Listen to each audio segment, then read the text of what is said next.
जीरकपुर में दीपा महंत जी के घर पर श्री गणपति बप्पा जी के विसर्जन से पहले बड़े ही श्रद्धा भाव से पूजा अर्चना की गई।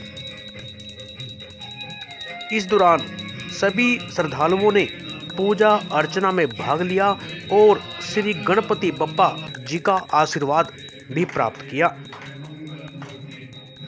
इस दौरान पूरा माहौल भक्ति में खो गया था। दीपा महंत जी ने इलाके की सुख शांति के लिए और सभी की मनोकामनाएं पूर्ण होने के लिए प्रार्थना भी की। इस मौके पर श्रद्धालु बप्पा मोरिया के भक्ति में धार्मिक गीतों पर जमकर झूमे।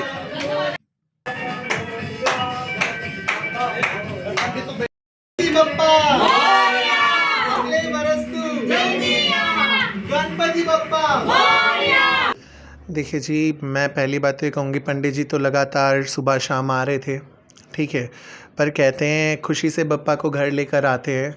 दुख का मौका है, बप्पा को वापस छोड़कर आना है, क्योंकि वो अपने घर के लिए निकलेंगे। अब बड़ा दुख है उस चीज़ का कि हम उन्हें अपने पास नहीं रख सकते, क्योंकि इतना लालच कहते हैं अच्छा नहीं होता। हमें जितना मिलता है हमें वो कम लगता है। तो मैं इस चीज़ का शुक्रिया अदा करती हूँ कि बप्पा इतने दिन यहाँ रुके और खुशी से हम लोगों ने सब ने मिलकर उनके साथ समय व्यतीत करा। और हमारे घर में बड़ा इस समय ऐसा माहौल था कि घर में एक बच्चा आया है और उस बच्चे की खातिरदारी में सब लग गए थे। पर अब दुख ही है, उस बच्चे को आज जाना पड़ेगा। चलो अगले साल कहते हैं फिर वो दिन आएगा और अगले साल बप्पा फिर इस घर में आएंगे और आप लोग भी हमारे साथ होंगे। इतने दिनों तक पूजा अर्चना की जाती है, कैसा हाँ महसूस जी। होता है अंदर से आपको? अब मैं बोलूँ पूजा अर्चना तो ऐसा महसूस होता है, आप शायद भरोसा नहीं करोगे। अभी 3 दिन पहले की बात है, मेरा भाई आया हुआ था। हम लोग अपने कमरे में सो रहे थे। हमें ऐसा महसूस हुआ कि हमारे किचन की तरफ कोई बच्चा भाग कर गया है, और बाहर आकर देखा तो बिल्कुल नॉर्मल, ठीक है। इस घर में इतने दिन हमें महसूस हुआ है प्रॉपर कि एक बच्चा इस घर में घूम रहा है, और वो बच्चा मैं कह सकती हूँ इस दावे के साथ वो कोई और नहीं, वो गणपति महाराज थे। अभी कहाँ जाएंगे विसर्जन करने? विसर्जन करने के लिए देखो जी, कहते हैं समाज ने आसपास तो ऐसा कुछ छोड़ा नहीं है जहाँ बप्पा का विसर्जन कर सके हम, क्योंकि आसपास में तो गग्गर नदी ही है। और अगर मैं बोलूँ गग्गर नदी में हम विसर्जन करें तो बप्पा का अपमान होगा, क्योंकि वो नदी रह नहीं गई है। तो हम विसर्जन करने के लिए राजपुरा के पास जो नहर है वहाँ जा रहे हैं, क्योंकि साफ़ सुथरी नहर है, और बप्पा को वहाँ विदा कर कर आएंगे।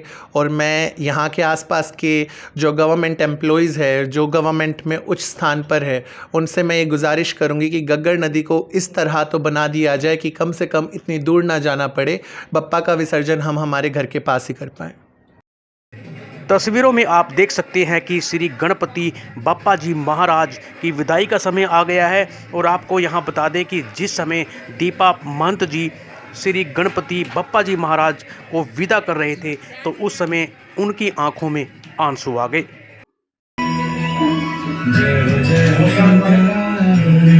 गणपति बप्पा अगले बरस तू मेरा फोन उठा लेना भाई।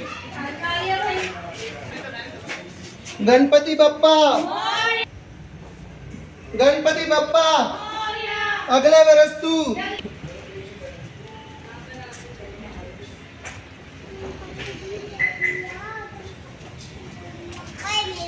एक काम करो, खुले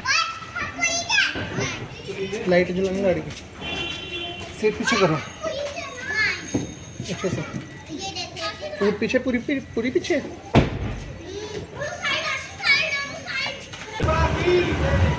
गणपति बप्पा अगले बरस तू, गणपति बप्पा अगले बरस तू।